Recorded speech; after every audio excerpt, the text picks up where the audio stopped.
self-care at work is your responsibility. You know, I talk a lot about things that we should be doing and who should be doing this. And let me be clear. Self-care at work is your responsibility. It's all on you. All of it is on you. And I'm going to tell you why that's actually a good thing. See, there's an unspoken belief that a lot of us carry, especially in traditional work environments, and that our job should be our peace or protect our peace. That our boss should notice when we're burnt out. That HR will step in if we're drowning in work. But the truth is, the real truth is that you can't wait for permission to take care of yourself. That's like waiting for someone to come pour water in your cup when they don't even know you're thirsty. We can't wait for that. See, I had to learn this the hard way. That's right. A few years ago, I was juggling too much. Back-to-back meetings, deadlines, managing people, trying to still smile my way through it all. I was snapping at my coworkers.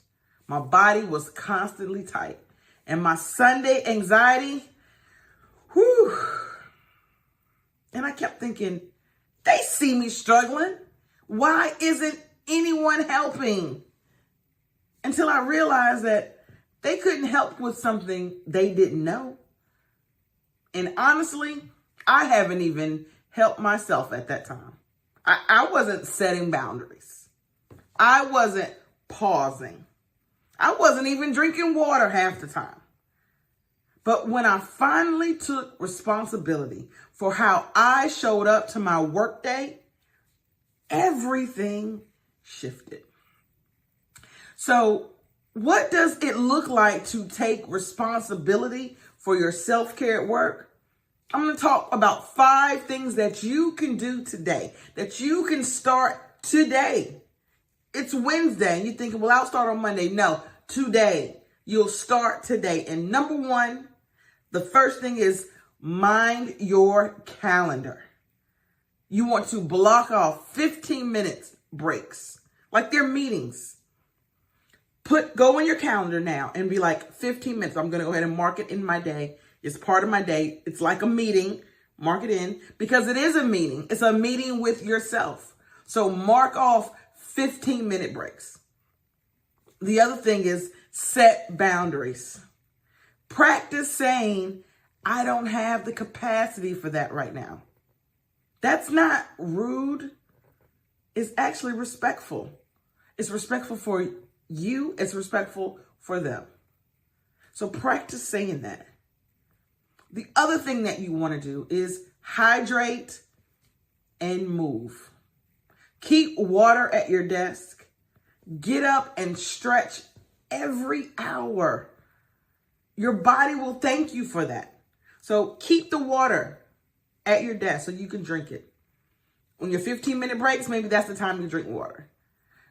Every hour, get up and stretch. A lot of times we are so focused on our work that we don't even get up. Hours we spent cramped over the computer, just to typing, or on the phone, typing in on the phone. And we need to get up and we need to stretch. The 4th thing that you can do, that you should do, and that you will do starting today is breathe before you reply.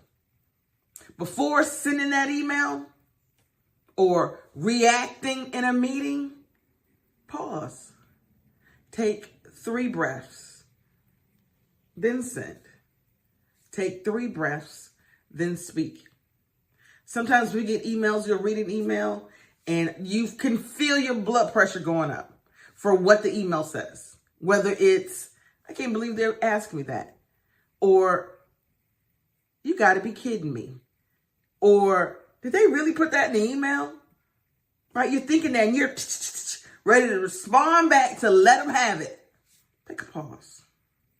Or maybe you're in a meeting and you're like, I can't believe I'm sitting through yet another meeting.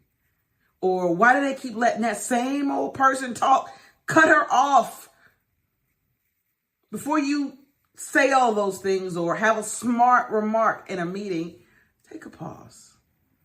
Take 3 breaths, then speak. The last thing that you can do is keep a self-care tracker.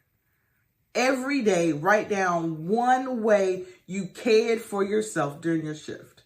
See, small steps build big change. These are small things that you may not even notice. No one else will probably notice around you. Oh, she's just drinking water. Oh, she's just taking a moment. That's nothing big. No one's going to be like, put that water bottle down. Nobody's going to tell you that. They're going to be like, yeah, look. Maybe it'll remind somebody else. Hey, I see her drinking water. I don't remember drinking any today. Let me go fill my cup. These little small things, these setting breaks off for yourself. And a lot of people confuse breaks. When you put breaks in there and then somebody calls during your 15-minute break, a lot of people may be doing their nature walk, is what I call it. And you call them or they get a call and it's a work related and they take the call and be like, it's okay, I'm on break.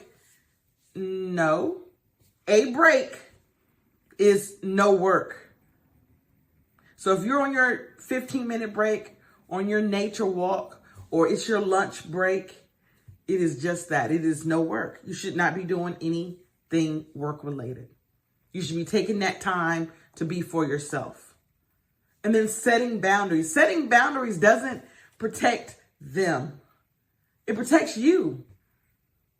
It protects you because people will keep coming.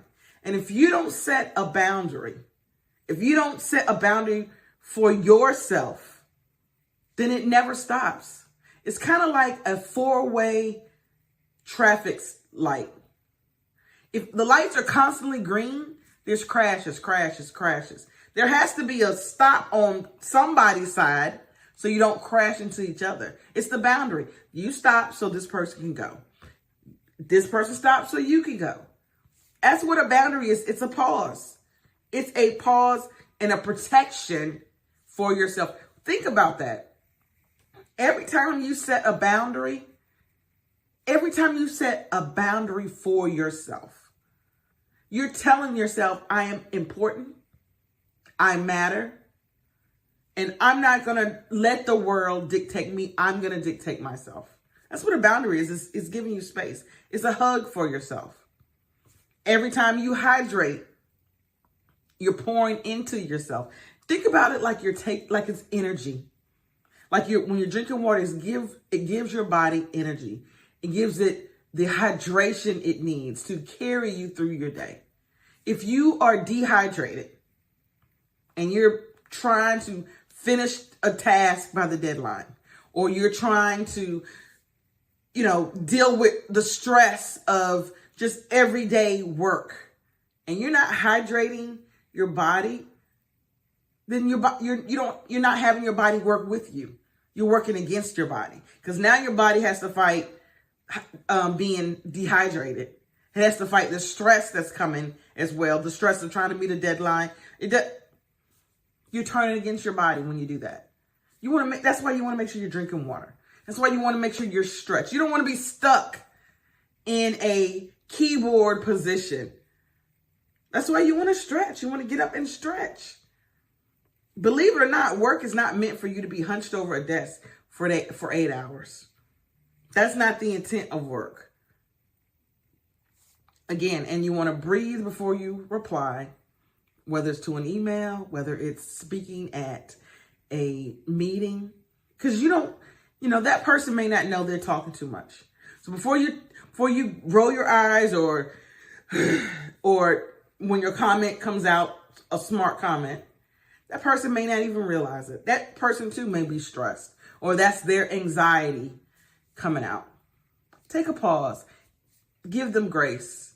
Then whatever you need to say, you say. Whatever you need to respond to in an email, you respond. And then keep a self-care tracker. Because you can look at that and say, hey, on that day I drank, a gallon of water and my day felt better. On that day, I took 3 15-minute breaks and my day didn't feel so stressful. You can look back and see what worked for you. That's why people say keep trackers, because you can look back and be like, that worked. Oh, that didn't work. I'm not going to do that again. Oh, that worked. I felt good when I did that. That's the purpose of a tracker. You can try to remember in your head, but when you're trying to remember everything, sometimes you'll remember nothing. So you want to keep a self-care at work tracker. Because self-care at work isn't spa days, believe it or not. It's not long vacations. It's those tiny choices that you make to protect your peace, your energy, and your mind during the 9 to 5. Self-care isn't selfish. It's not weak. It's strategic. Because burnout doesn't win championships. People who pace themselves do. So don't wait for your job to save you. Save yourself while doing your job. I'll see you at the next video.